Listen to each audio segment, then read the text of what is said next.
Hello and welcome to episode 226 of the Thinking LSAT podcast in Vienna, Virginia. This is Ben Olson. With me is Nathan Fox in Los Angeles. Yeah, I'm in Los Angeles and we have a special guest. We do. Shea Daly. Where are you, Shea? I am in Dayton, Ohio. All righty. We're excited to have you on the show. How are you feeling? I'm pretty good. It's great to be here. Cool. So we're going to talk to Shea, who's an LSAT tutor for us on the Demon and for Nathan and a 1L.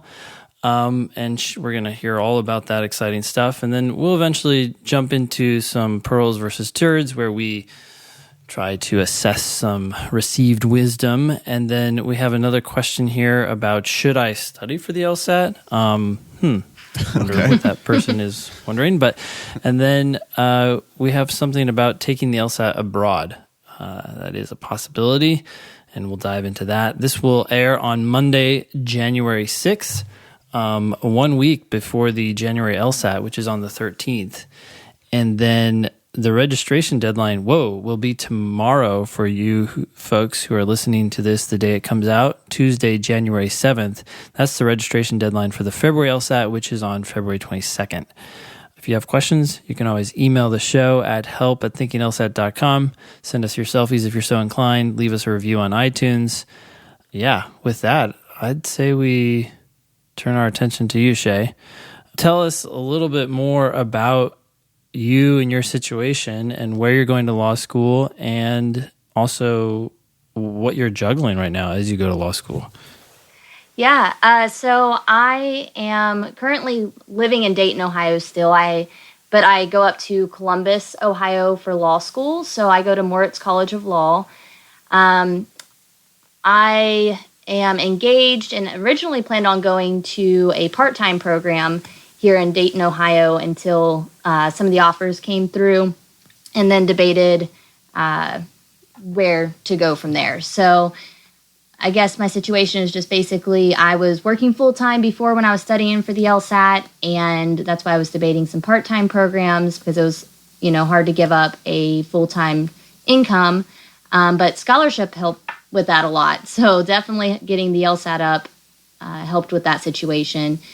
And that was a big thanks to the podcast. I found it after like 2 months of studying for the LSAT, and then used it for the remainder of my studying, which really helped. But currently, I'm a 1L. I'm also still in the Air Force Reserves, so I am having to do that military time while I'm in law school, and then also tutoring for you guys. So that on Thursdays and Sundays for the Demon, and then sometimes for Nathan, I do private tutoring as well. So juggling all those things, but it's been an adjustment for sure from going to working full-time. I was 8 years out of high school before I went to law school, and my undergraduate was online.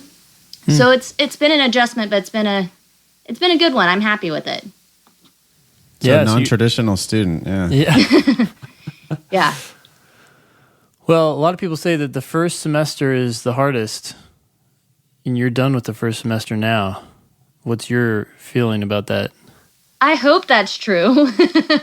I do feel like the big part of the first semester is the learning curve of figuring out exactly what works for you, because there's multiple times that I would, start outlining a certain way or start with a certain study plan and realize it just wasn't the best option. So I think that was one of the hardest parts of the first semester. I don't have my grades back yet. We don't get them back until about mid-January. So I don't know how well that worked or how hard it necessarily was, depending on how my grades were. I may think it was harder than I think it is now. But overall, it was a good experience for the first semester. It was just very, very long days. People told me law school the first semester was hard, but I didn't really completely believe how true that was. Because I had worked full-time while going to school full-time and taking care of family members before. So I'm like, a busy schedule. I'm used to that. But it's a completely new ball game with the mental workout you're doing all day. Let's just back up and take a quick reset. You said Moritz College of Law in Columbus? Yeah, so that's... for people who don't know, that's the Ohio State University? It is. Are you required to say the Ohio State every time? I mean, they haven't told us we're required, but when I think they actually tried to copyright the there for a second. So people definitely stress the Ohio State University, but the law school more goes by Moritz, so we don't hear it as much. Thank God. That's like the most obnoxious thing that anyone ever does. And let's not talk about Ohio State that much after that game last night. I don't know how much y'all watch football, but that was a sad loss last night. Wait, who did they play? We played Clemson last night in the semifinals and lost. Very close game. So what, it's Clemson, LSU in the title game? It is, yeah. LSU's unstoppable. So is Clemson. I think they're now 29 games undefeated, so it should be a good game.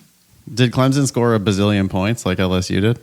Oh, no, it was a much closer game. I think we were ahead 13-0, and then right before halftime, they came back to, I think it ended up being like 16-14, but we were in the lead, and they ended up winning by less than a touchdown. So I think it was the final score was 28-22, somewhere in there. So it was a really close game. I never thought that college football would make it to the Thinking LSAT podcast. But so, Shea, you are a 1L at Ohio State University, Moritz Law.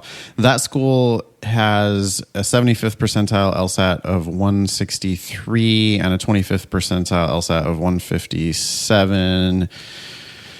Undergraduate GPA, 75th percentile 3.91 and a 25th percentile undergraduate GPA of 3.55. You're a non-traditional student. How do your numbers stack up against that? So my LSAT was above the 75th percentile. It was a 172. My GPA was in the middle of that. So like I said, I was juggling work full-time while going to school full-time. I think my GPA was a 3.68. So right in the middle of that, but I ended up getting an amazing offer from them, even with not being above their 75th with both of my stats. So that's what made my decision to switch from a part-time program to a full-time program when I got the full ride offer. And I see that the school does not offer any conditional scholarships, or at least they didn't a couple of years ago. Yeah, they don't, from my understanding. I haven't heard anyone talk about it. And I honestly can say that I am 100% happy with the school. There's been multiple things that have happened where, yeah, they don't do conditional scholarship. It just seems like they're really stress their morals of trying to not screw people out of money. So that's good. Looks like almost nobody transfers in and almost nobody transfers out of the school. Does that seem right?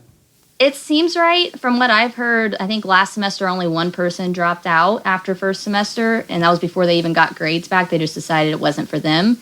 And I haven't heard of much more than that. So most people I talk to are really happy with the opportunities. The networking there and everything they do really helps you branch out and get jobs. So I'm not surprised that many people don't transfer out.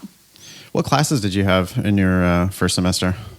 I had crim law, civil procedure, torts, and legal analysis and writing. And one thing that Moritz actually does that I think it's the only law school that does it right now is they actually let you take electives your first year. There's specific electives for 1Ls, and they're only pass-fail compared to the other classes that are graded on the curve. So I had criminal law and practice this semester, which was one of my electives where I actually got to do like a bail hearing and a sentencing hearing and different things like that, which was cool. Actual lawyer shit. Yeah. It was awesome. I mean, it wasn't a real sentencing hearing in a court, but we had different cases that we had to present to the judge, which was our professor. And it was actual lawyer stuff. Being able to do it instead of just read about it was nice. You had that in addition to like normal crim? Yes. Yeah, so that was just an elective. It was only 1 credit hour. And then I have 1 credit hour elective next semester as well, which is about Serial, the podcast, which I haven't listened to, but I hear is great. Oh, wow. Yeah, so they have like 20 different electives or somewhere around there that you actually rank your top choices before you start the semester, and then they try to give everyone their top choices. And it was different than crim law because crim law focused more on the basic foundations, and criminal law and practice focused on more of what we would be doing in a courtroom. So how many people were in your like your lecture classes, crim, civ pro, torts? How many people were in the room? For our large section, it was about 70. I think 70 per section, and we have 3 sections. And then we actually have one small section class the first semester we did, which was actually crim law. So that was split between 2. So there was about 30 to 35 people in each of those. Huh. Never heard of that before. Do you know what the point is? I think their reasoning for doing that, or at least I'm guessing, because that's the one we have our midterm in. It's the only one we have a midterm. So they try to give us an opportunity to learn what a law school exam is before doing our final. So we have a 1-hour midterm in our small section because we don't have small sections next semester. So I'm guessing that's the main reason for it. It still sounds really familiar to what my 1L experience was. In the first semester of my 1L, we had one midterm in one class. I think for me it was in Civ Pro, but we had one midterm that was worth like 15% of our grade, maybe? That's about what I think it's 10 or 15 is what ours is. So that's very similar. And then the rest of it is just all based on, you just have essay finals for these classes, or was there any multiple choice? There was multiple choice on 2 of my big finals. So certain classes also had, the ones that didn't have midterms, had 10% for like participation, and then 90% of the grade is based on finals or something along those lines. Each class was different, but the finals for civil procedure and criminal law both had multiple choice and essay questions, and then torts only had essay questions, and they were 3 or 4 hours long. Cool. So you're heading into your second semester of your 1L year, and you have absolutely no idea how you're doing. Right. It's it's weird because I feel like I did well, but with the curve, only 30% of people get A's. So even if we all wrote A papers, I could feel good about it, and so could everyone else, and I could actually get a C. Don't know yet. Yeah, that's how it goes. It's something important to understand, though, because anyone considering a conditional scholarship has got to realize that there's like necessary constraints on how many people can succeed and keep those scholarships, really. Yeah, and I've seen that a little bit on Reddit where, get on there and see the memes about law school. And some people have said, well, I passed at least, but I didn't keep my scholarship, because a lot of them had to keep like a 3.0 scholarship. But in law school, that's not so easy, especially when you're competing with people who are all used to getting A's for the most part, or A's and B's. So, yeah, I've seen a couple people have to struggle with, at that point, decide whether to stay and just take out loans or not finish law school. Not at Moritz, luckily. That's good. It's funny. You guys were talking about these smaller classes. I had a similar experience. Mine was also Civ Pro. And as soon as you mentioned that, Nathan, it took me back to my first day of class when the teacher called on me, and I was sitting in the front row, and I hadn't read the case, and it was about like taking 2 bites at the apple. That's all I remember. But, the professor started asking me questions about the case, and I decided to pretend that I had read it. It was a disaster. That's very He's like, well, what do you think about this? And I'm like, well, of course. I mean, that doesn't make any sense, blah, blah, blah. And he's like, oh, really, Mr. Olson? Well, it's interesting that the case later went on to say this. And I'm like, yeah, clearly. And he's like, he just let me, suffer for like 3 minutes and then went on to somebody else. I'm sorry. Well, it's okay. It's my own fault. I, 1, didn't read it, and 2, pretended to have read it. So it's the worst thing you can do. Yeah. Why did you not do your reading, Ben? Asking this many years later, I have no idea, but I'm guessing, good old procrastination. It's so out of character.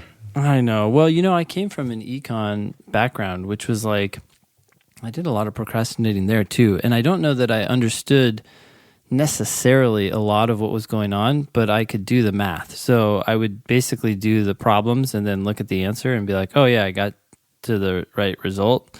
So I was really good at like doing math problems, but that's not a lot of reading. Even in econ, you don't have as much reading as you do in law school, but not nearly as much. But I didn't even do that reading. I would just do the math problems and then look at the answer and be like, oh, I got it right. Okay. Or I got it wrong. What did I do wrong in my equation.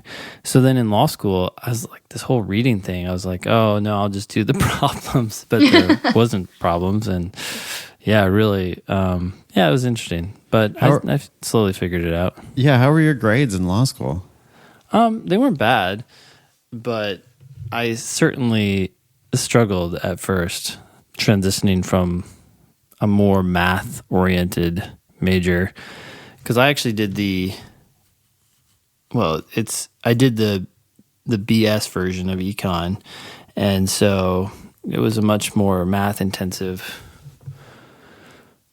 program. But anyways, transitioned slowly over time. But on my first day, I got called out on twice. I think it's because Olson is in the middle of the alphabet. 2 different classes.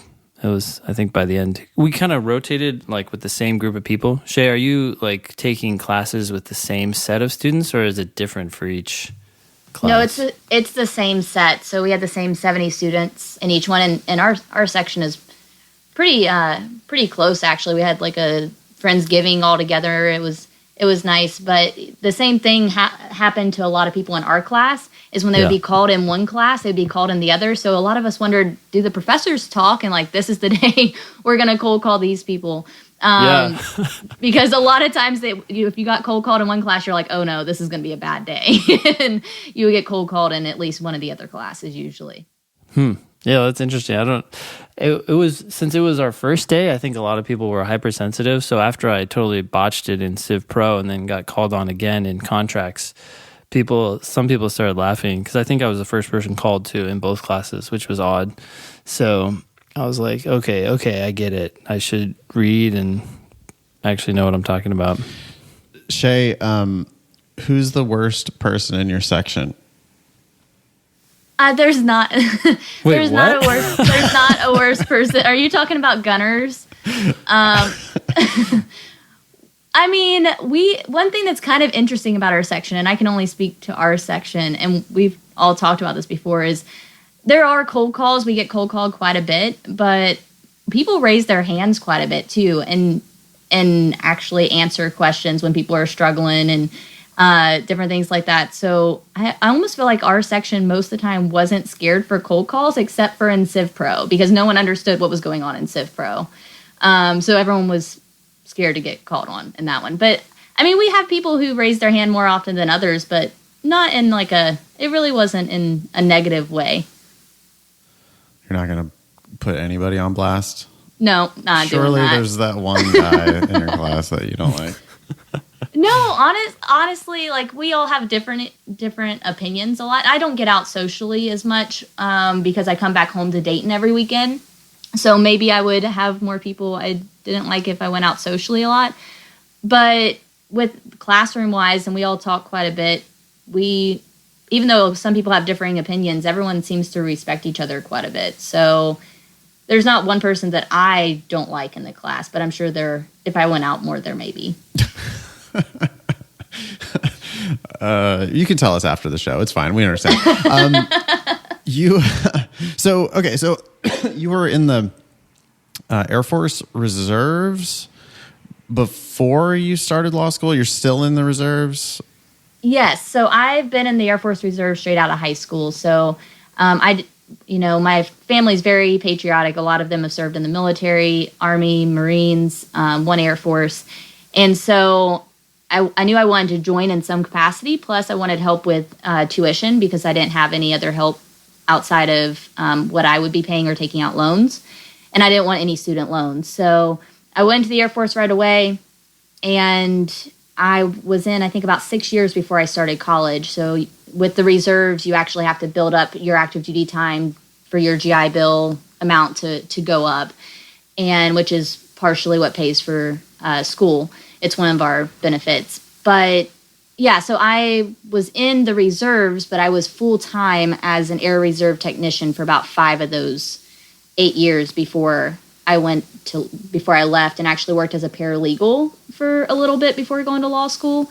But yeah, so I'm still in the reserves. It'll be 10 years in April. Wow. And why the hell are you going to law school?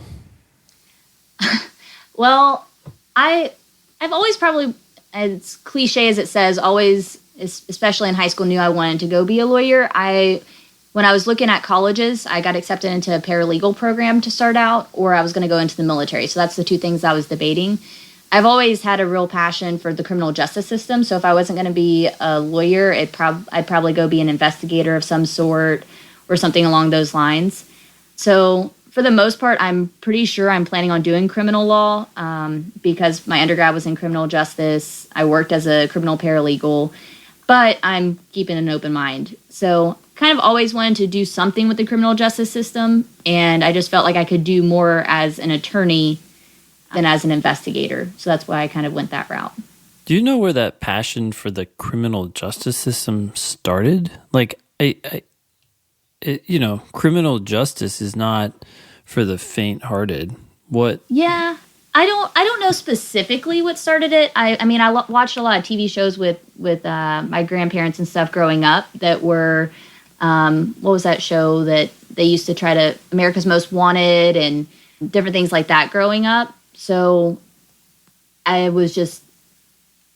seen it a lot when I was young, and them trying to, I guess, catch the bad guy, as cliche as that sounds. And then I just learned more about it. I also have family members who were in the prison system, so I guess that may be part of it as well. And I've seen both the good and bad sides of what that can do, how, prison systems can actually sometimes help the people that are in there with getting degrees or different things like that, but it can also really stigmatize them when they get out to where they can't get a job. So I've seen a lot of family members go through that, so maybe that's a part of where it comes from as well. Okay. So when you get out, do you think you're going to be able to? Are you going to stay in the Air Force or Air Force Reserves? Do you plan to try to combine the two together, military and law? I do. I would like to, on the reserve side, do JAG. I don't want to do full-time active duty. I moved a lot when I was younger, so I just don't want to be told where to move every 2 to 4 years. So that's why I decided to go reserves instead of active duty. So I want to stay in the Ohio area, so I'd like to do JAG. And then my debate right now, if I don't do criminal law, I worked on airplanes as a maintainer for my entire Air Force career. So I'm looking at potentially working for like Lockheed Martin or Boeing or one of the companies that work with aviation in their legal department. I'm looking at trying to do an internship with them to see if that's something I'd also be interested in. So I may combine it in that way of just kind of my experience in the past, bringing it into a legal field. But I'll definitely stay in the reserves at least 20 years to get my retirement, but maybe longer. Wow. You want to talk a little bit, Shea, about your LSAT prep and how you got to that 172? People are always interested, like starting score, what materials you used, how you studied, how long you studied, all that kind of stuff. Yeah, absolutely. So I had not found the podcast at first. So I didn't realize when I did my first diagnostic that I should have timed it, which sounds so simple now that I've been, studying or teaching or tutoring for 2 years, the LSAT. But I didn't time my first test. So untimed, I got a 160. I don't know what that would have been in a timed manner, but I know it would have been lower than that. That's still a pretty damn good starting spot, though. I mean, there's a lot of people that, even with unlimited time, would never score 160. So that's still a pretty good start. Yeah, I was really happy with it. I had actually looked at Ohio State's ABA 509 before I took my first test and was like, okay, what do I need to get into Ohio State? That's my dream. One of my dream schools, that and Harvard as well. So I looked at both of those. And I looked at it and saw that I think it was 163 or 162 for the 75th percentile at the time. And then I took my test and I was like, as long as I get a 160, I'll be happy before I took it. And I was like, oh, maybe I should shoot for a little higher after I took that and realized that I could, that's a real possibility I could get into that school. So I looked at, I ordered all kinds of books. I initially started studying with the Power Score books before I found the podcast. And at this point, I was new at studying, so I actually made a group on Facebook. I don't remember exactly what it was called at the time, but I basically said, hey, is there a group of people that would like to study together, once a week, meet up and just talk about the LSAT and maybe explain things to each other. So I thought it was going to be a group of like 10 to 15 people, and now I think it's almost got 4,000 people in it. but that's how I kind of started. And that's a person in that group actually told me about the podcast. And I was not making much progress, if at all. Maybe a little bit in logical reasoning from the Power Score books, but none with logic games and none with reading comp. And so when I started listening to the podcast, I had a 30-minute drive to work every day. And so I would listen to the podcast back and forth to work, if I was doing the dishes, whatever. I think there was probably like 130 episodes at the time. And listened to all of them before my first LSAT, and went back and actually listened to some of them twice for reading comp, because that was my weakness at first. And so I went from there, and then I took Nathan's online class, because there was not the LSAT Demon back then, unfortunately. I really wish I would have had that. But I took your online class, so I'd come home at night with my books, and there was the virtual tutoring once a week for the extra help. So I showed up to those. A lot of times I was at work. I don't know if you remember, but it'd be pitch black outside, and we'd be sitting in a truck out on the flight line. Yeah, I totally remember that. And I'd just be sitting there listening to explanations and bring all my books with me to work, which would be, the Demon. Now you can have it all on your phone. But I just made sure to stay consistent. I got a planner, especially with the busy schedule I had at the time. I was still going to school online full-time, working full-time, and had a family member in hospice. So I had to plan every single day my time out on a calendar and mark it off to make sure I got it done. And I tell a lot of my students all the time, and people who show up to the extra helps, like, get a planner and plan that out, because you're more likely to do it if you set it on there. And also it'll help you once you're in law school, because law school, you have all this extra time and you have to just choose when to study and when not to. And I feel like planning for studying for the LSAT helped me also be able to plan while I'm in law school as well. I mean, being a military gal, I think, helped you in the first place, right? There's a reason why law schools are so high on people with military background, because y'all just have a work ethic that lots of civilians just don't really have. I've heard that as well. So that, I think that does help. And, having the discipline that you have to have in the military probably helped as well. So it could have helped from that. But maybe that's where I also got a little bit of my, scheduling habits. And so I just try to tell everyone to schedule everything out that you can, because in the military, if you miss something, you get, there's repercussions for it, even if it's something very simple. So I got very used to writing things down on a schedule to make sure I didn't miss anything if I just forgot about it. So yeah, maybe that contributed to it as well. Repercussions like what? So there's things called like letters of counseling, letters of reprimand, things that just go into your file for when each year you get evaluated on how you did the past year, work-wise and community-wise and school-wise and different things like that. And that report actually helps decide whether or not you get promoted, and if you get promoted compared to your peers, depending on how you did that past year, the past couple years with those reports. So if you have letters of counseling or letters of reprimand, or even worse, above that is an Article 15, you're less likely to get promoted, and also you could lose stripes. So right now I'm in E6, but you could, if you get in trouble for something that's a certain level, like an LOR or an Article 15, you could lose stripes or pay, which could affect your long-term career as well. So. What do you think, Ben? I mean, I'm thinking like everyone should be required to go into the military before they go to law school. It's just like not even fair for people to compete with that. Yeah, it's an interesting system. I imagine to some people it may sound harsh, but it's got to have a lot of positive benefits. Yeah, and making it very clear like what the consequences are for certain behavior. I don't know. Yeah, some things, most things just start out with like a letter of counseling, which is the lowest level. Certain things like, DUIs or, different, more higher level offenses that you do could get you actually out of the military as well. So yeah, it definitely, most of the time, I would say, as long as supervision is using it in the correct way, it's a pretty fair system.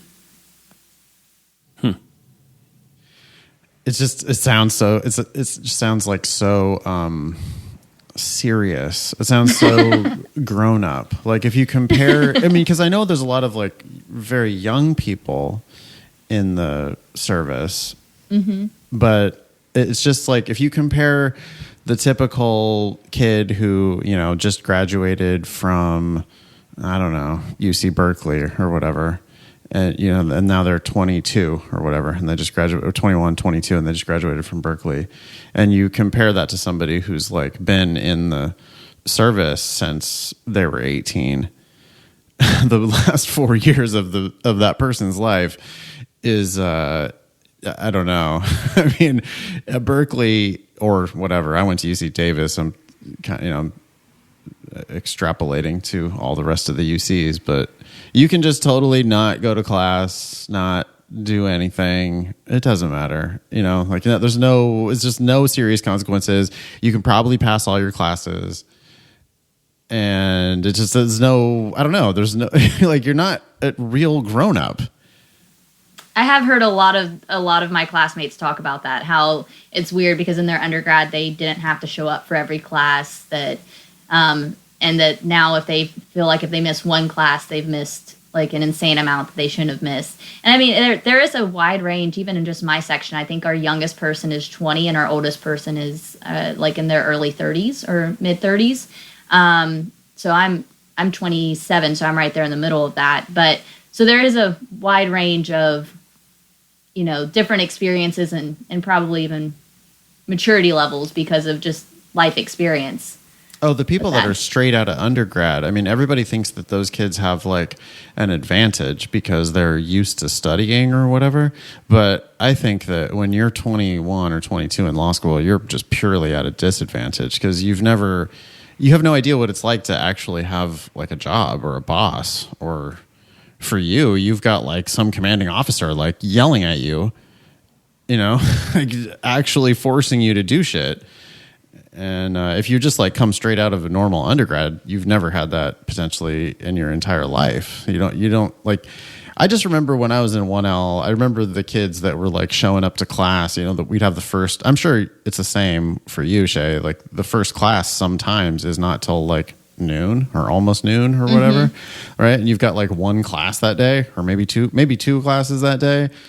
But I remember like the kids straight out of undergrad just being like acting like it was so stressful. They were like so put upon. Oh my God. Wow. I got 2 classes today. Oh no.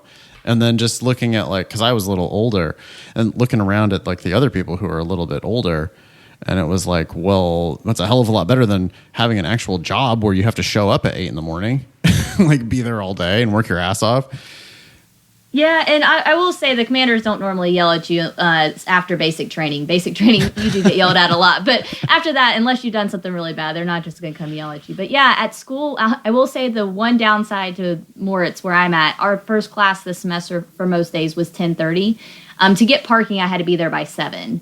So I would be there by 7 o'clock every. Yeah, no, the parking is ridiculous at Ohio State. So I would get there at 7 a.m. every morning and just study until class. But there were some people who lived right across the street that could just walk over at 10 o'clock and, you know, or 10:15. Are you talking about Ohio State or the Ohio State? Sorry, the Ohio State. I apologize. I might not be able to go to law school next semester. That's funny. So showing up, I mean, you know, you're doing it like a boss, Shea, because showing up at 7 and just studying, you know, so 3/4 of your day is over by the time you get out of that first class, right? Yeah. Or probably about half, because I usually stay there until later too, because if I go home, I'm going to turn on Netflix. I'm not going to study. Yeah. So usually, I mean, during finals, we stay there a lot longer, but I mean, a usual day I'd stay there until, you know, 6 p.m. or so and then head home. Monday through Friday? Yeah, last semester, but this semester I only have classes through Thursday. But yeah, Monday through Friday, I was usually there from about 7 to 6 or 7. Sometimes Jesus later. Christ. Yeah. I mean, there's a lot of, I would read for the next day. So when I would go home at 7, though, it's not like I'd be going home and reading more. When I'd go home, I would, make dinner, watch TV, those type of things, and try to put that separation. Then on Thursdays, I usually stay there later because I stay there until 9 to have a study room with a whiteboard to start the tutoring. So I don't leave until about 11 p.m. on those nights. But yeah. So we're looking at 12-hour days, 5 days a week, plus a little bit extra when you're doing the extra help for the demon, which we should talk about in just a second. Plus Saturdays, Sundays? So I'll do a little bit over the weekend, but that's why I stay so long during the week is when I come home on the weekend, me and the fiance like to work on cars, or the family wants to see me, or those different things. So I do a little bit of studying, normally more on Sundays, but I usually on Saturdays didn't touch anything. And then on Sundays, probably half the day, I would be preparing for Monday.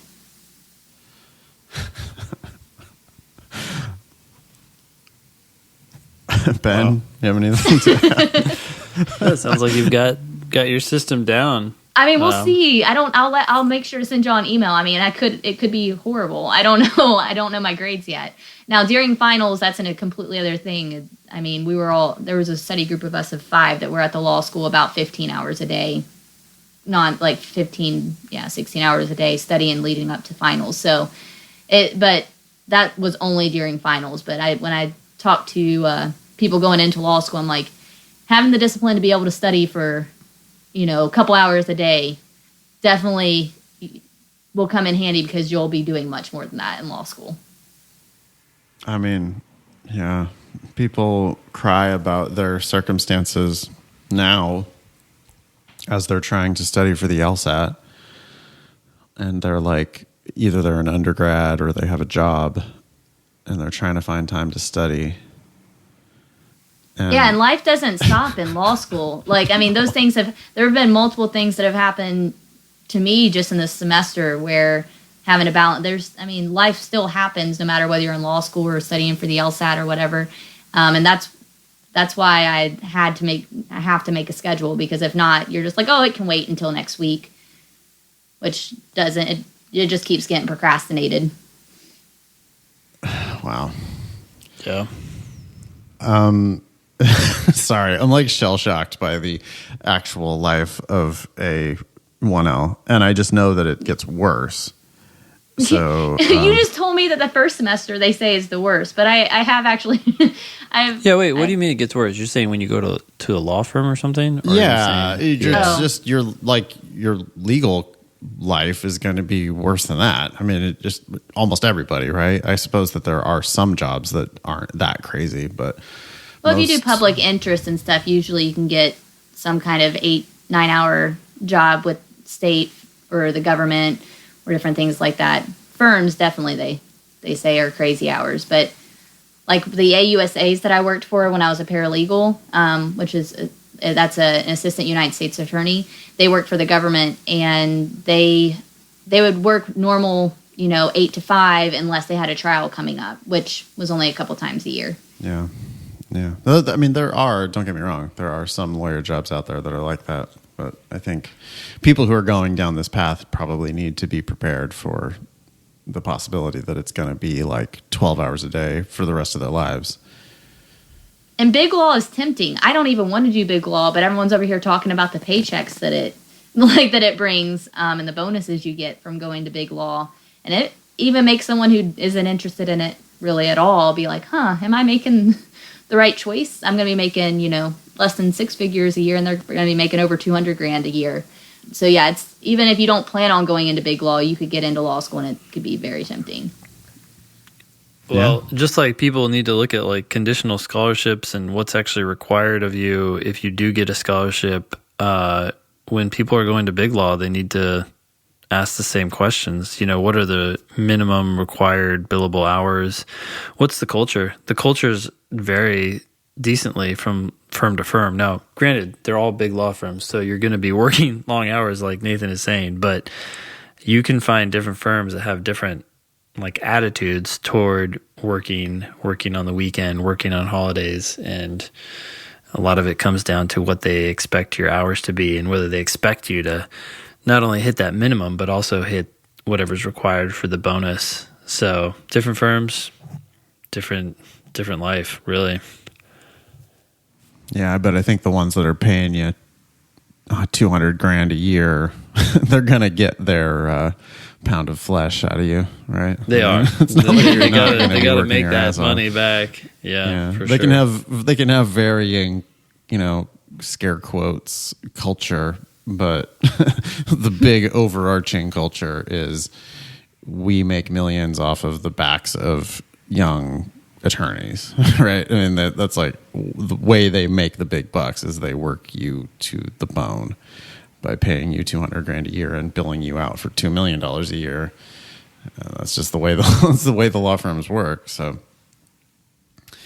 we have some questions here. ADOT actually wrote some questions. She is Annalisa, our producer. She's on her way to law school. She asked, what's the best way to spend your time between now and law school, Shea? For people who are going to, like, let's say they're going to start this fall. They're going to start in September. Let's say they're done. Ideally, at this point, if you're hearing this in January, ideally all your applications are already in. If you have 8 months between now and starting law school, Shea, what would you recommend? Relax, make some healthy habits, go to the gym, get into a routine if possible.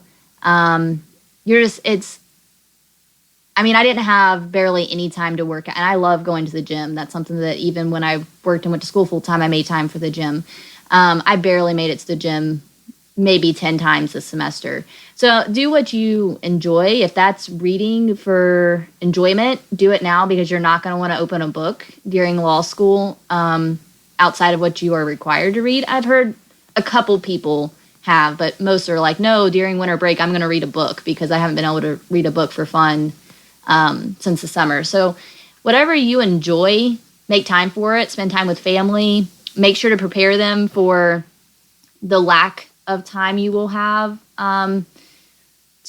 especially during finals. I speak with my family members on the phone quite a bit while I have Bluetooth that comes through my car. So when I'm driving back and forth, I'll talk to them on the phone, but during finals, I didn't talk to them at all. So I would let your family know. They won't really understand even while you're probably going through law school why you don't have a lot of time, but relax, read a book, go to the gym, make some healthy habits, because even if you have healthy habits, they might not stay consistent through law school. I know people who have been able to do that, though. So that's what I would do. I would there's not a lot of benefit to, I think, preparing for like a certain class, doing research or anything, because every professor teaches differently too. For example, civil procedure, I've heard that other sections at my own school didn't focus on Erie, but for 2 days. And we focused on Erie for 3 or 4 weeks. And it was one of our big essay questions on the final exam. So until you take the class with the professor, you're not going to know what you need to focus on. Same thing with crim law. My professor actually, one of the amazing things about Moritz is Professor Dressler wrote the crim law book that a lot of law schools use, and I actually got to learn from him, and he's pretty awesome. But then other professors had a completely different approach to criminal law. And so and a lot of people have asked me oh, well, how can I prepare studying wise? And I really don't think you can too much because every professor teaches differently and emphasizes different things. So. Were you able to get the old final exams? For some professors, I don't think I actually could get any old final exams from any of my professors, except for each of them gave us one example of one they had done before and a sample answer. But the thing about their sample answers, they even say this was the best answer I got to it. It's not a perfect answer. So that's a hard thing to go off of. So what I mainly did is our law school, and I think a lot of law school have banks of exams in the library or online that you can access. And that's what we did. We asked our professors for our study group, what do you recommend us using for studying? And a couple of them gave us a book that had multiple choice questions. And so we would go through the multiple choice questions and kind of study those and treat them as mini hypos. And then we would go online to the exam banks and just find exams by other professors and then just do them each ourselves and then talk about them out loud. And then if we had any questions or things we disagreed on, we would schedule a time with office hours for our professor and just ask those follow-up questions. Sounds like a lot of work. It was. Let's maybe wrap it up with, can you just tell us a little bit about how it's been going with the extra help sessions for the Demon? By the way, thanks for doing those. Absolutely. I love it. Right now it's the holidays, so less people kind of show up around this time, which if you do decide to show up when less people are there, it's more like one-on-one tutoring. This past Thursday, we had 2 people there that were both new students, so it's kind of interesting going through that cycle of, like you said, a lot of the students that have been coming the last year or so have their applications in now. They've taken their LSAT and have their applications in, which is great. So they've been going really well. They, a lot of times at first, we'll talk a lot about general questions with the LSAT before we get into specific ones, just to see if anyone has general questions about, say, flaw questions or whatever it may be, and then go into specific logical reasoning and logic game questions. And then I always tell them that if they have a reading comp question, even though, because Nathan, as you would always say, it's hard to get through a full reading comp passage and all the questions in a 2-hour time period when you have so many questions. So what I tell them is if we don't have 30 minutes at the end to do a reading comp, send me their question and I can email back an explanation of that if there's not, or if they press the ask question on the Demon and want just another explanation to kind of go over. So it's been going really well, though. Usually when it picks up, there's about 10 to 15 people that show up. We get a really good relationship between the regulars that show up. And I will say that's what I've seen a lot of people make improvements is when they consistently are showing up now on Thursday and Sundays for premium users. But, we just started the Sundays, so before it was just the Thursdays. But the people who would consistently show up and have the questions, but not only have the questions, but when I would explain it, if they didn't completely get the explanation they needed, they would ask a follow-up question. And those people are the ones that I've seen make really substantial improvements. And one thing I will say about the extra helps that I really like is everyone is supportive of each other. So there hasn't been any situation where someone's asked a question that another person thought was a ridiculous question, because everyone understands that everyone's at different stages of their LSAT journey. So it's been going pretty good. That's awesome. Well, thanks, Shea. Do you have anything else that you want to add? Last tips? Last tips, I'll say, I know that one of the questions Annalisa asked me about was, what are the, biggest struggles you see some people have? I mentioned one earlier about the not planning it, but then also I think a lot of people don't give themselves enough time to study for the LSAT. So a lot of people that are just now looking into, maybe they're in their senior year of undergrad and they're like, oh, I want to go to law school next fall, research and, realize that, oh, there's an LSAT in January or an LSAT in February, and just rush to take it rather than giving themselves enough time and taking a year off potentially to study. And so that's one of the questions she asked. And that's one thing I try to tell people all the time, like, don't cut yourself short. If you're still making improvements, and you've only given yourself like 2 months, give yourself a little bit more time to make improvements and potentially go to law school for free or get paid for law school. Yeah. That's awesome. Shea, I'm sure you've got better things to do with the rest of your Sunday, so we will let you go there. But Shea Daly is a law student at the Ohio State University Moritz School of Law. She's an airplane mechanic. Yes. She's an LSAT tutor and part of the Thinking LSAT and LSAT Demon family. So thanks a lot, Shea. Really nice to catch up with you. Yeah, you too. Thanks for having me, guys. Yeah. See ya. You want to move on with the rest of this agenda? Yeah. You ready to roll right into it? Sure. Pearls versus turds. So right now on the scoreboard, we have 7 pearls. In other words, 7 pieces of advice that we've received through this segment of the program. We've given a thumbs up to. We have 26 turds, so not a lot of good advice floating around there, and 13 ties. So things that we thought had some merit, but not enough to give it a pearl. Today we get an email that was forwarded to us by Matt. Thank you, Matt. This is from do we want to read the school here? I'm not sure exactly what we're going to dive into. So I guess we should name the school, which I don't even know what this school is. NSU Shepherd Broad School of Law. Do we have any idea what this school is? Maybe we should look at the 509. The URL is nova.edu. Let's see here. Nova Southeastern. NSU, Florida. Yeah.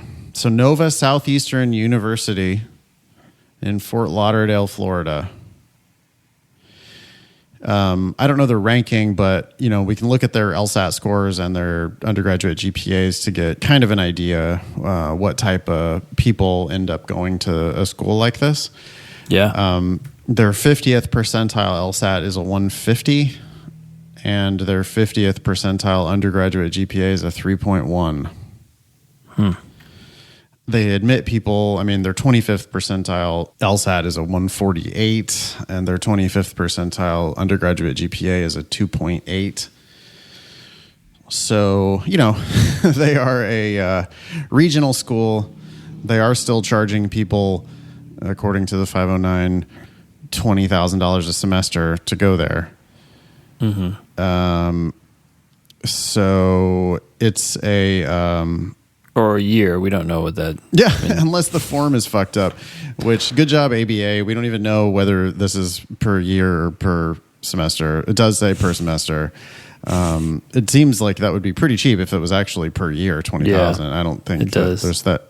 I can't think of a law school that's actually $20,000 a year for. It says the same tuition for resident and non-resident. So I got to think that that's probably $20,000 a semester. So we're looking at all in well over $100,000 it'll cost you to get your JD from the school. The signaling factor of going to a school like this is worth exactly 0 because they're admitting so many people with such low LSAT and GPAs that it's just a decidedly regional school, and it wouldn't be a stretch to say that they're kind of a bottom feeder among the ABA schools with numbers like that. Yeah. Yeah. Anyway, do you want to check out this brilliant email of advice? Yeah, so the email subject line is building your personal statement. The first sentence or paragraph says, your personal statement is an important component of your law school application. Think of it as your interview, but in writing. Okay. Focus on your reasons to study law and become a lawyer. Okay, I would say that's a turd because that's going to get a lot of people to start talking about how they've been interested in criminal law since they were a child. Okay, that was bullet number 1. Yep. We got 5 bullets here. Okay, next one. Be genuine about your passion and drive for law school and show the admissions committee, which is odd. They capitalize admissions but not committee. I've seen some schools capitalize both. I would actually encourage all law schools to capitalize neither. Right. You're not some Gestapo that's like... or maybe you are, I don't know. Certainly not just capitalize admissions, but not committee. Yeah. We're going to die. Anyways, be genuine about your passion and drive for law school and show the admissions committee why you belong here. Avoid gimmicks. Okay, well, now you're really encouraging people to just let loose on their true inner emotions here, and this is not going to be good, but they're bottom feeders. The third bullet point is just totally telling, right? They're just like, avoid gimmicks. Next. So they don't like, what do you mean by that? What's a gimmick? I don't, What do you mean? Anyway. Yeah, that's like saying, I'm in favor of justice. Everyone is in favor of justice, even, sad to say, but terrorists, right? They have their own idea of what justice is, and they're trying to get it. Yeah. But it doesn't really mean anything till you say what that means. Okay, well, anyways, the next paragraph. For most applicants, a statement 2 or 3 pages in length. Interesting construction there. A statement 2 or 3 pages in length is sufficient to convey your story and your passion. Wow, they're suggesting that some applicants should be writing more than 3 pages. That would be a disaster. Yeah. Remember that your statement is one part of your application. Together with your resume and your recommendations, your personal statement will tell us about your employment, community experience, and academic achievements. Plan to use the different parts of your application strategically to present a complete and balanced picture of yourself. Again, this is all kind of telling. Proofread. All that's kind of obvious. It's like, that's not really a tip. Yeah. But, all right. Be strategic here. Don't just write fuck you in your personal statement. Okay. Proofread again, and proofread a 3rd time. Oh, okay. So apparently 3 times is all you need. Well, let's not beat them up too bad, because that's at least, that's a good start. So it's a good start. I can't hate on them for saying you need to proofread it multiple times. Yeah. Well, let me add a little tip here. When it comes to proofreading, I would suggest reading your sentences out loud. In other words, you need to be able to hear them with your ears, not just with your mind. And if you can read them without stuttering or taking deep breaths, that's a good start. But it can help you catch a lot of stupid mistakes. Yeah, I like your tip of printing it out as well. Sometimes it's just different. You can't see it when it's on the screen, but you print it out, and then it's all this shit just jumps right off the page at you. Yeah. Yeah. Last paragraph. Once you have perfected... Oh, no, wait, there's more. Great. Once you have perfected your personal statement, it is time to submit your application. We're looking forward to reading it and getting to know you better. Okay. For more information, contact us directly to discuss your application and personal statement. Yeah, contact us directly so you can spill the beans on your situation. Okay. Ooh. Bad intro sentences from admitted students. So yeah, so just a little peek behind the curtain here. If you go to law.nova.edu/admission/personal statements, or there's a tab on the there's a admissions, I guess maybe at the top of the page, and then whatever, go to law.nova.edu/admission, and then there's a tab for personal statements. And you can see all of these personal statements. What we're looking at here, Ben, on our agenda is just, it looks like ADOT copied the first sentence out of these, because they have 5 personal statements from admitted students. And these people did not volunteer to be reamed out on the show. And so I didn't feel like we wanted to really name them or, kill them too badly on the show.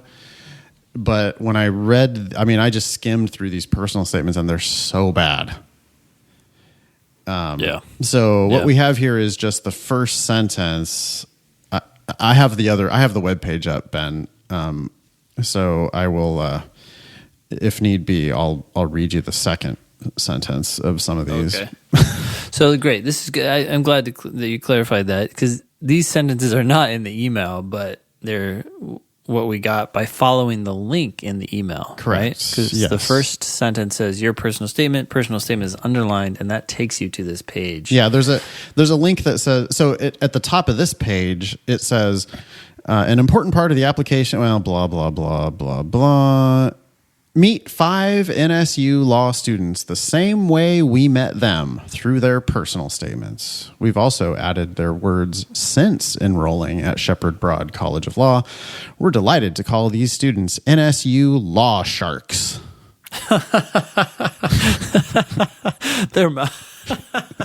Their mascot is a shark? I don't know. Cool. Law Sharks, dude.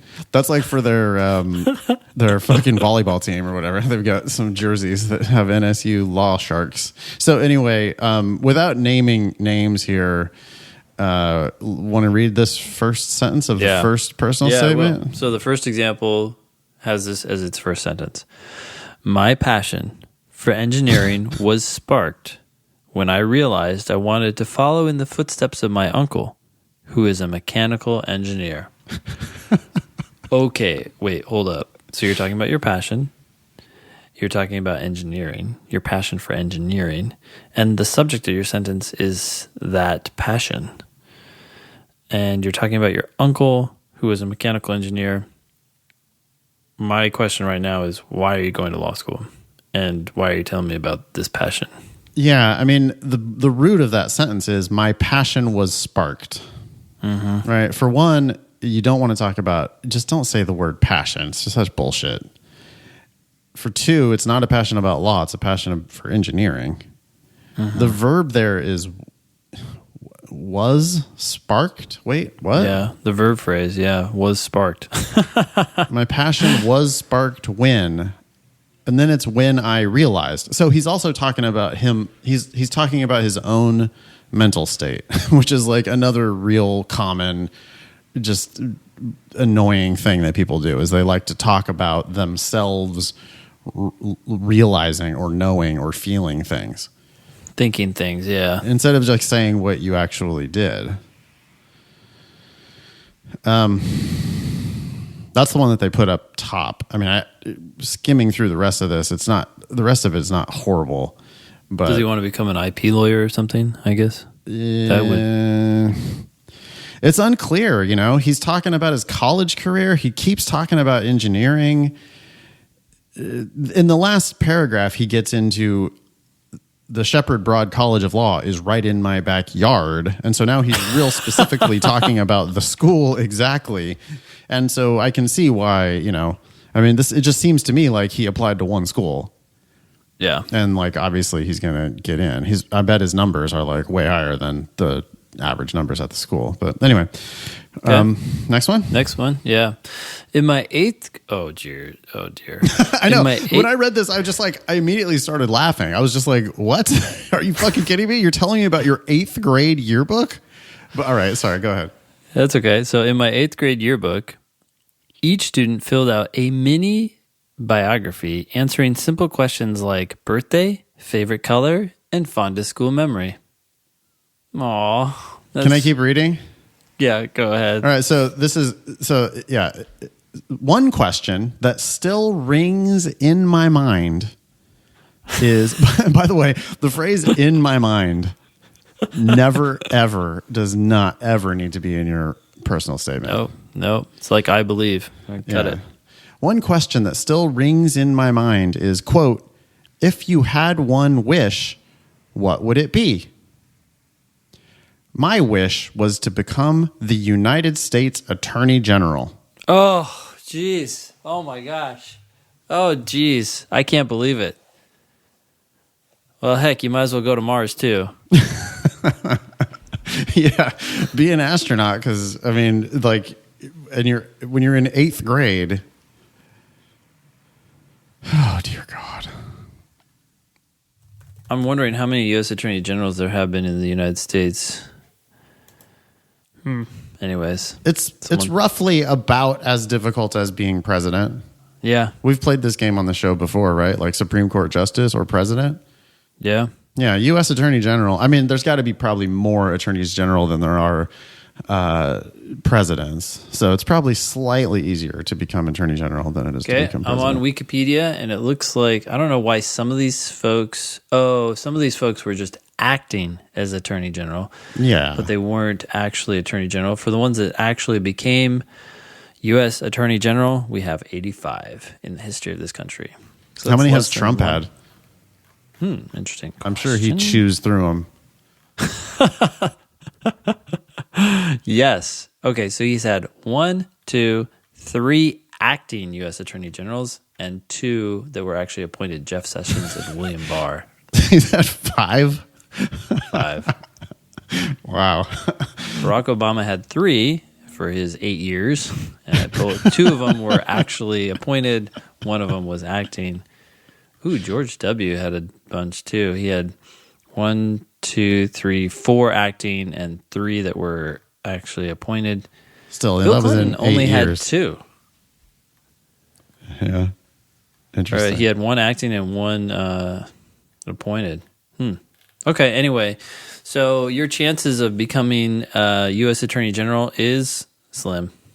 Yeah, I mean, I hated this example personal statement just because it makes the writer look like a child because you're talking about 8th grade, and then it further makes you just seem really naive because my wish was to become U.S. Attorney General. I mean, do you know what law school you are definitely not going to become Attorney General if you go to that law school?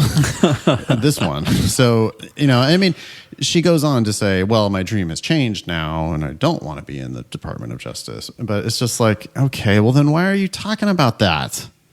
Oh my gosh. We're not learning anything about you, but anyway, next one. Yeah. Okay. So I got to get off this Wikipedia article. Okay. Number 3. An unusually cool wind swept through the states of Miami's Overton community, pushing littered cups and crumpled napkins smack against chain-linked fences and around the ankles of the old ladies protesting from their lawn chairs. So, wait, hold on. What is the subject here? Oh, the subject is an unusually cool wind, and the verb is swept. Okay. Yeah, it looks like it's 35 words. I really encourage people to stick to a hard limit of like 25 or 30 maybe words. People get themselves in lots of trouble when they use too many words. But, what are you learning? What have you learned about this person from that first sentence?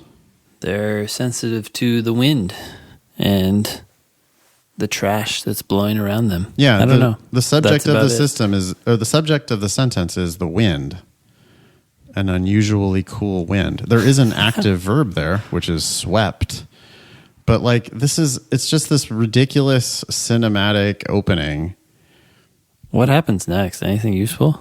It says the 15 black women whose ages ranged from 60 to 85 wore their housecoats and held signs which called for better housing for seniors, respect for the elderly, and warned Miami-Dade county officials that God don't like ugly. It's not. It just has nothing to do with this person. Yeah. The next sentence. Seated in front of their boarded duplexes, the women sang spirituals about marching to Zion and climbing Jacob's ladder. In between songs, one woman, then the next, took time to talk to me, the only reporter covering the protest of unlivable conditions in the shuttered, government-subsidized duplexes. So, that's a whole paragraph now. Right, that's like probably 15% of the personal statement, maybe 20% of the personal statement. Mm-hmm. And I've learned that this person's a reporter who is, sensitive to these issues, apparently. But it's on your resume that you did this job, and your action that you're taking so far is nothing. I haven't seen this person do anything other than be there. Yep. And it just it keeps going on with basically the plight of the downtrodden. It's just like, well, here's how tough these people have it. Mm-hmm. Which doesn't have anything to do with this. Like, what are you going to do about it? It just doesn't have anything to do with what this person actually does about it. So I don't, I can't imagine that is as effective as a personal statement as you could write. Yeah. Next one. Number 4. As an American by nationality, a Palestinian by heritage, and a Venezuelan by memory, the recollection of my childhood is rich in passionate debates amongst family, friends, and community members on contentious topics affecting the international arena and its people. Okay, so you were a kid.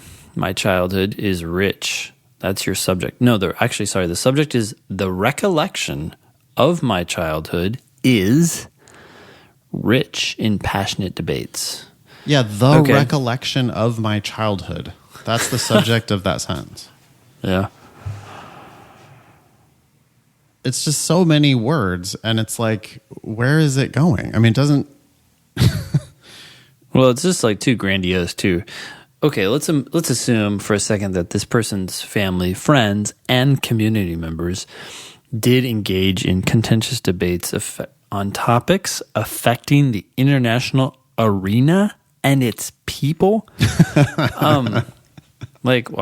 Okay. Yeah, I mean, almost every debate has something to do with people, even if you're talking about the environment or animals in the environment. But, okay. So, were you participating in those debates? If you were, how old were you? What am I supposed to be wowed by this? I don't know. It sounds a lot like a diversity statement that he's just sort of throwing out, his like cultural background, right? Ethnic, cultural, whatever background. But it's not, I mean, it's like, yeah, if I'm supposed to be impressed that your family had passionate debates. And this seems like overselling. Affecting the international arena. Like,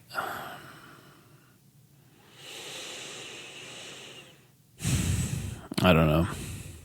Lots of people have opinions about lots of things. Last one? Yeah. It was while I was a nursing student. It was while I was a nursing student, completing requisite clinical rotations and gaining firsthand experience as a healthcare provider, when I first became aware of the systemic problems that exist within modern-day healthcare system. Within the modern-day healthcare system. Okay. By the way, this phrase, firsthand experience, I cut it out of personal statements that we review with clients often. I don't know. For some reason, they feel the need to point out, look, I was really there.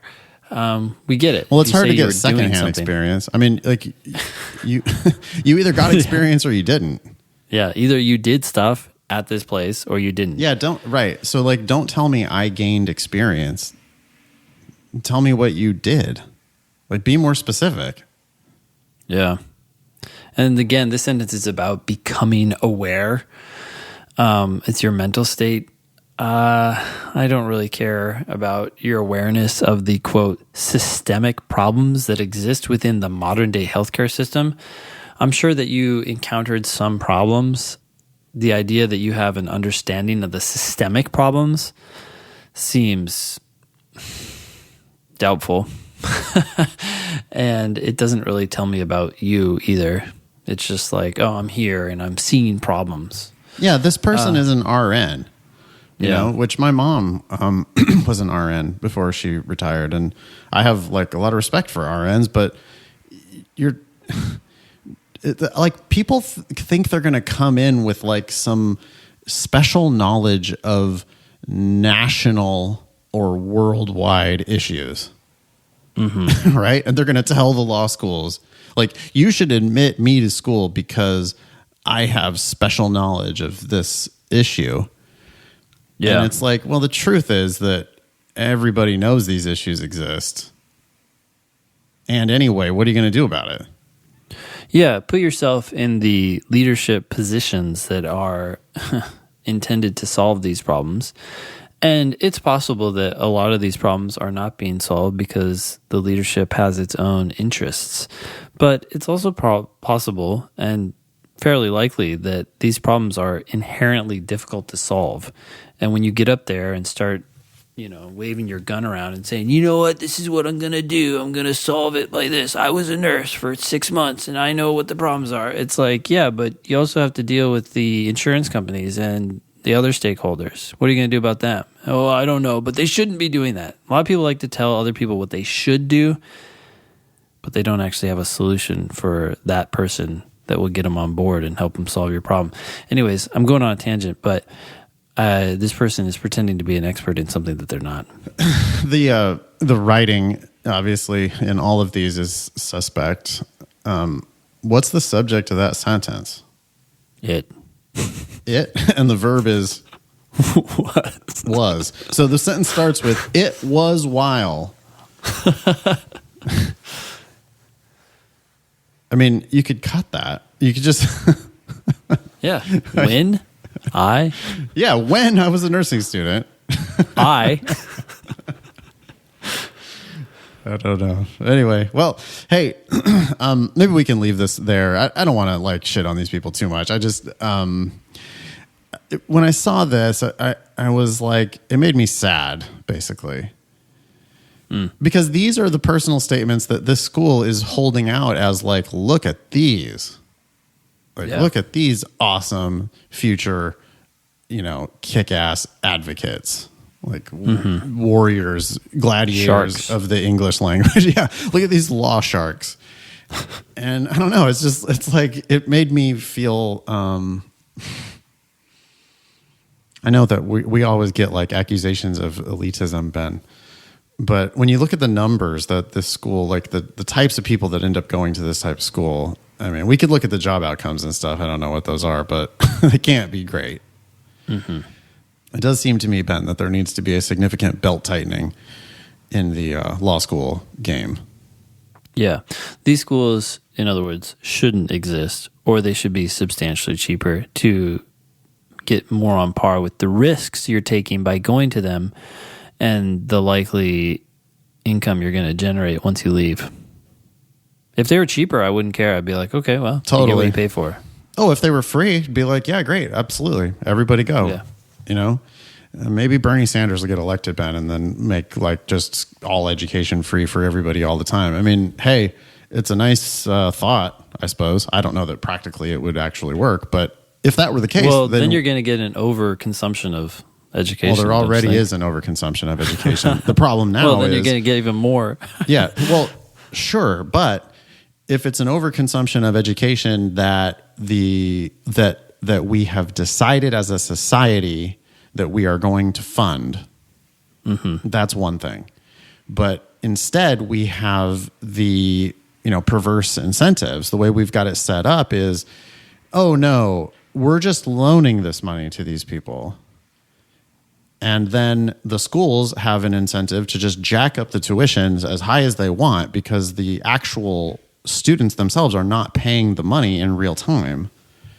Right? There's the disconnect. So these kids just, they're 22 years old and they just sign. Not everybody's as smart as Shea, who's going to be like, fuck that. I'm going on a scholarship, or I'm not going at all.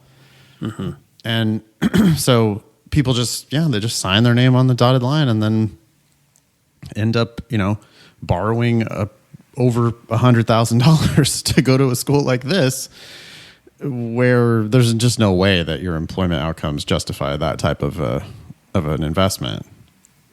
So it's like, I don't know. And I mean, I'm sure that these like people have to be defaulting on these loans at a pretty high clip. And what happens is I'm not bitching about the money. Don't get me wrong. Like I'm not personally like, oh, fuck that. I don't want my tax dollars supporting. That's not what I'm saying. I don't care.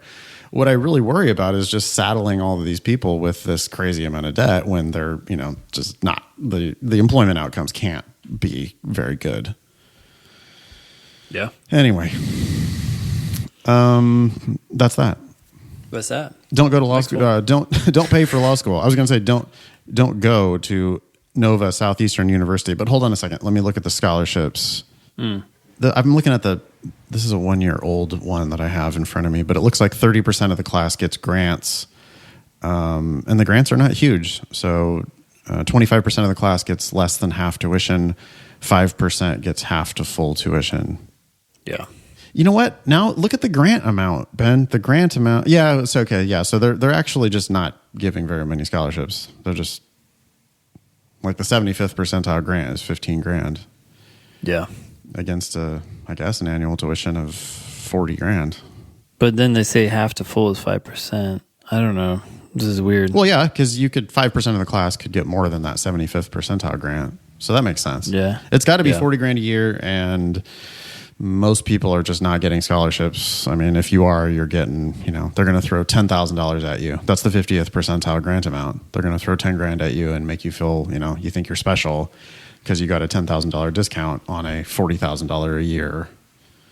And by the way, they do eliminate, looks like about 25% of those. This is not good. I mean, geez, there's 200 people who went to this school, right? Full-time and part-time combined. It's just a little racket. It's just a little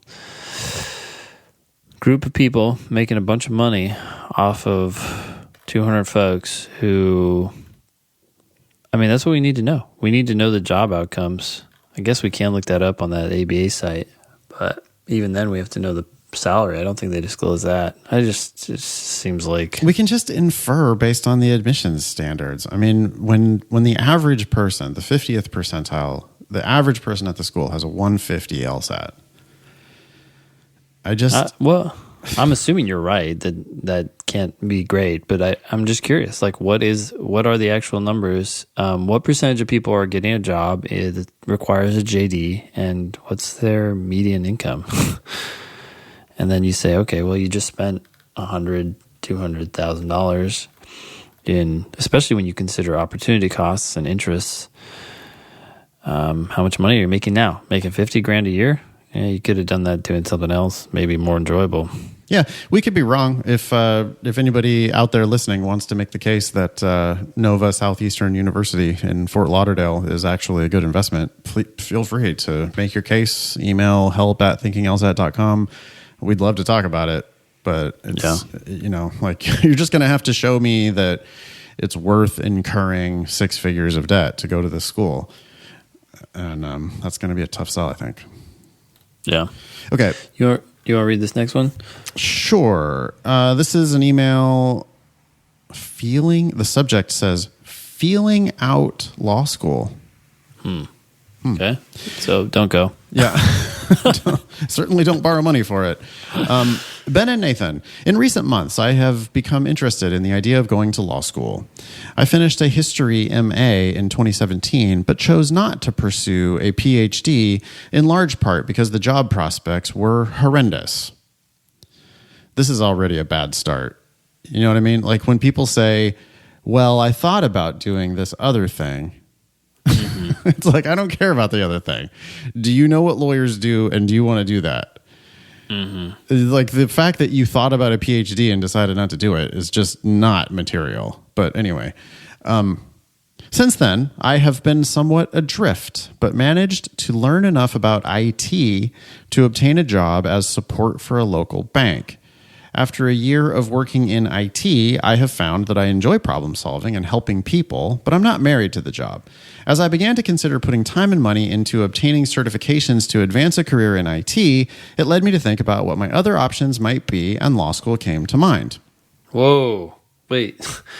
You're going to associate law school with problem solving and helping people? I mean, that could be associated with almost any part of the economy, part of the service economy. That's what they do. People solve problems and they help other people. I like that this person is at least, thinking outside the box. We've got a signature here is just A. So thanks, A, for writing in. I like that you're just considering all your options. I think that's where happiness really comes from professionally, is that you just try a bunch of shit and see what sticks. So, but right. Problem solving and helping people. Anyway, growing up, I was always told that the legal profession was cutthroat and that most lawyers were unhappy in their jobs. I wonder if this person has lawyers in their family. Sounds Most people like it. don't know that. Yeah. Yeah. Accordingly, I never really considered law school as a valid option when I was still an undergraduate or even graduate student. Now, what may be a mid-20s version of a midlife crisis has me looking into becoming a lawyer. Okay, so it's a quarter-life crisis. A did a master's in history, decided not to do a PhD, and now having a midlife crisis or a quarter-life crisis, thinking about becoming a lawyer. Okay. Since the idea struck me, I began to read forums on the internet about the state of the legal profession and law school. Soon enough, I realized that the job market wasn't great. Still worlds better than a history profession. Got it. But that the key seemed to be going to the best law school you could get into and minimizing your debt load. I also learned that law schools gave scholarships, something I never knew before, and that the LSAT was the key to obtaining them. In researching the LSAT, I stumbled upon your show and have been a dedicated listener for several months. Don't pay for law school is exactly my kind of catchphrase as a 26-year-old with meager savings that understands the concept of opportunity cost. Last week, I read Don't Go to Law School Unless and found it to be very helpful in thinking about law school in terms of a cost-benefit analysis. Sounding better, huh, Ben? Yep. I mean, the fact that you read that book, Don't Go to Law School Unless, means that you're thinking. I mean, you're actually considering whether this is a good investment or not. Yep. My question is, should I study for and take the LSAT and let that guide my decision-making from there? I have a 3.77 undergrad GPA and scored a 152 on my diagnostic, with the logic games being by far my worst section. I think by investing time and money into resources like the Demon, I could see significant improvement in that score. At what score do you think it becomes worth it to start applying to schools? 165? Do you think it's foolish to invest time and money into the LSAT as essentially a litmus test? Or is thinking of it that way embracing the sunk cost fallacy? Thanks, well, A. Yeah, like I think to some extent, if you spend all this time and money and then feel like, I don't know if it's actually the sunk cost fallacy because you haven't made the decision yet. The sunk cost fallacy, I would assume, applies after you've made it seems to be that you would, if you did all this, then you might fall victim to the sunk cost fallacy. Maybe that's what A means. Because, if you spent 6 months prepping, then you might be like, well, I've come this far. I guess I might as well keep going. You know, that would be embracing the sunk cost fallacy. So I don't, But anyway, Ben, my gut reaction here, my snap judgment, is that we can extrapolate from A's starting score. Yeah. 152 on your diagnostic, especially when logic games is by far your worst section, means that it's not going to be a huge leap for you to make it into the 160s. Yeah. You have good grades. A 3.77 undergraduate GPA is pretty damn good. And 165, I would think that with a few months of studying, you should be able to make that leap from a 152 to a 165. And 152 to a 170 or a 172 is not like unheard of by any means, right? That's like totally doable. Yeah. I mean, your chances are definitely lower. We're not saying that it's easy, but it's definitely within reach. Whereas for some folks that seems out of reach. So and the fact that you've read Don't Go to Law School Unless, and you listen to the podcast apparently enough to know that book and what we say about law school, I would say take it. And if you crush it, then you can go for free and you can go to a decent law school and you can keep going on this exploration. Like if you go to law school for free and you absolutely hate your first year, you can leave and your loss is your opportunity cost, but you'll know for sure that you'll never want to walk down that path again. At very, some cost, but not huge, and I'm sure you'll get something out of the experience, and it might expose you to something else that you want to pursue. But if you do well and you like your first year of law school, then damn, maybe this is the right place for you. Yeah. I think for A, I mean, the investment that you should make is in talking to lawyers, right? You should pound the pavement. Get Rachel Gezersay's book, The Law Career Playbook by Rachel Gezersay. and start like making some cold calls to lawyers and figure out what lawyers actually do. And because that's what's going to really tell you whether you should be on this path or not. There's no point to I can't imagine that studying for the LSAT for 3 months or spending money on the demon or whatever. I mean, we're talking ourselves out of a customer here, but I don't see how that would be the best, bellwether of, a predictor of whether this person should be a lawyer or not. I think the horsepower is clearly there. I don't have problems with it. I mean, because he could study for a month and absolutely hate it. So that would be like an indicator to jump ship. Too. Oh, hating the LSAT? Yeah. I just don't think that's going to happen. This person seems too smart. They have a master's in history. They have good undergraduate grades. They have a 152 diagnostic. They suck at the games, which means basically all you need to do is just get better at the games and you'll be immediately like a 160. No, anyway. I don't know. It's only $200. I would say it's a small drop in the bucket. I mean, I know it sounds like I'm just like trying to push him. Yeah, but it's like, I don't know. Like you could just start today. Like talking to attorneys, you have to start reaching out to them. All right. Well, I'm not disagreeing with you. I think then. he should do that as well. I'm just saying, like, it's an easy thing to start and just see, like, hey, can I quickly get my score up? That's an opportunity. I mean, we've talked about the LSAT before being sort of like a gatekeeper, and if it kind of comes easily to him, then it's not a great indication that you're going to love law school. But no, I fucking hated it. Law, yeah, but it can be like if you hate the LSAT, I mean, a lot of law stuff is related to that, and your opportunities are going down now too because you're not going to get to as many schools. And I think it's pretty clear if you hate the LSAT, law school is not for you. Yeah, I mean that's just the odds are. There can be exceptions, of course, but if you really suck at the LSAT, you're not going to really do that well, I don't think, in law school. I'm painting with a broad brush, but like I am going to get most people with that. Like that's pretty sure. Yeah. Okay. Anyway, anything else for A? No. Good luck. Thanks, A. Thanks for listening. All right, last one. Yeah. Hello, Ben and Nathan. Ben, Nathan, and the fantastic behind-the-scenes team. Okay. I'm a new listener to the podcast. I've enjoyed the first few episodes so much that I imported Nathan's Logical Reasoning Encyclopedia and Logic Games Playbook. I imported it. Okay, where to? I'm asking Santa for the demon this year. It's what Jesus would have wanted. Okay, we got a lot of characters here. My question is, do you advise signing up for the March exam or the June exam? Oh, by the way, there's April. Is there a May exam? Oh, keep going. Keep reading. Okay. Situational context setting.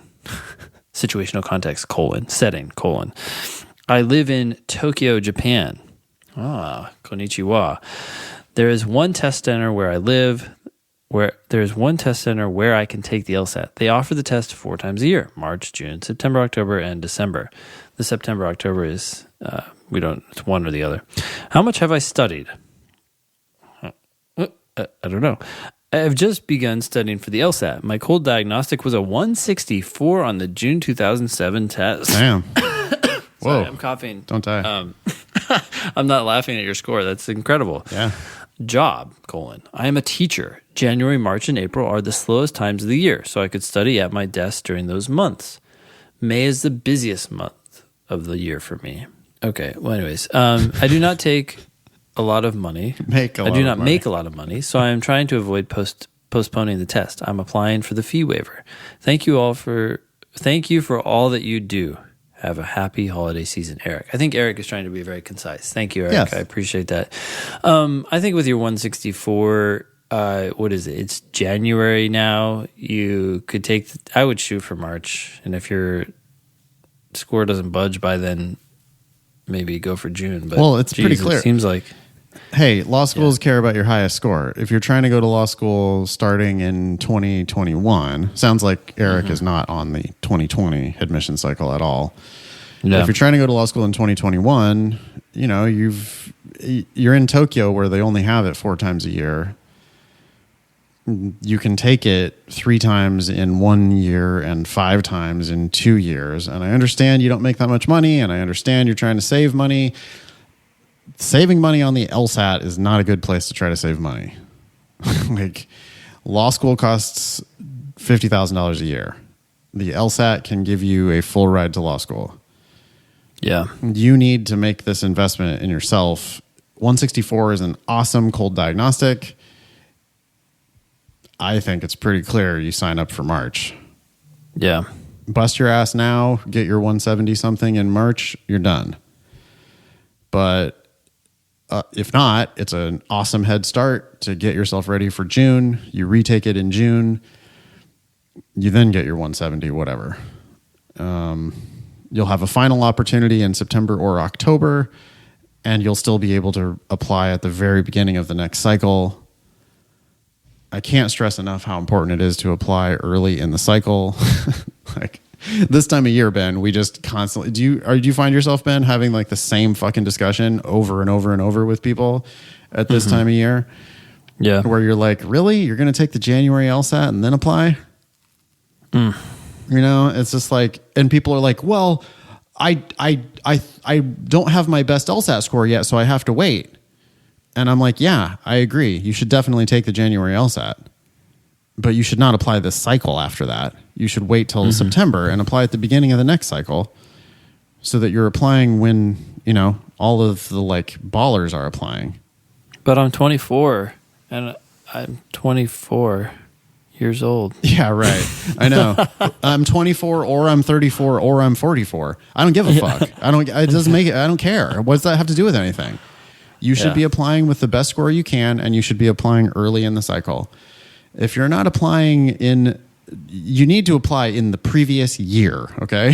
Like, you need to apply in 2020 if you want to go to law school in 2021.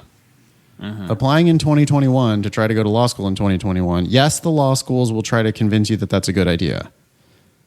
But, you know, law schools are trying to sell you a super expensive product.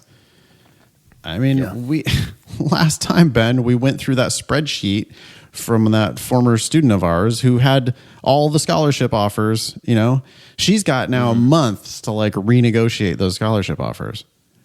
Yeah. Meanwhile, there's other people who are going to be applying for the same class as her.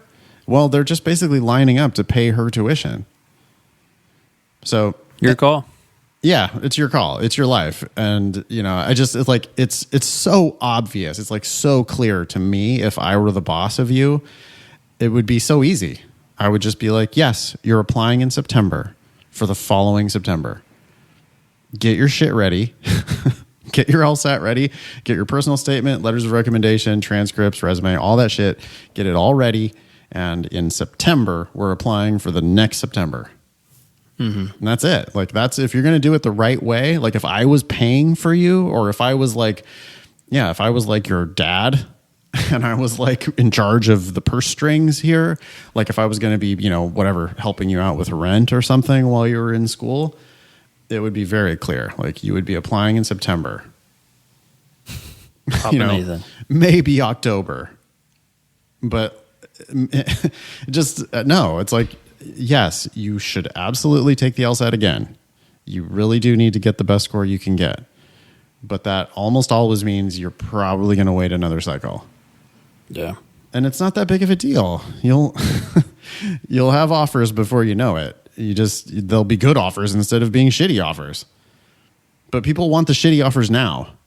People are like, no, I want to apply in January so I can get shitty offers and go to law school this fall. Anyway, I don't know why I'm yelling about this so much. Eric is not going to do that.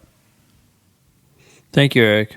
Good luck. Yeah, Eric, dude, 164 cold diagnostic kicks ass. So, you know, like you're going to get your 170 something on the LSAT and you're going to get a full ride to law school. And that's fantastic. Yeah. But go ahead and sign up. Like, take March, take June again if you need to. Hey, put it on a credit card. Really. Like, I'm like the world's biggest don't go into debt advocate.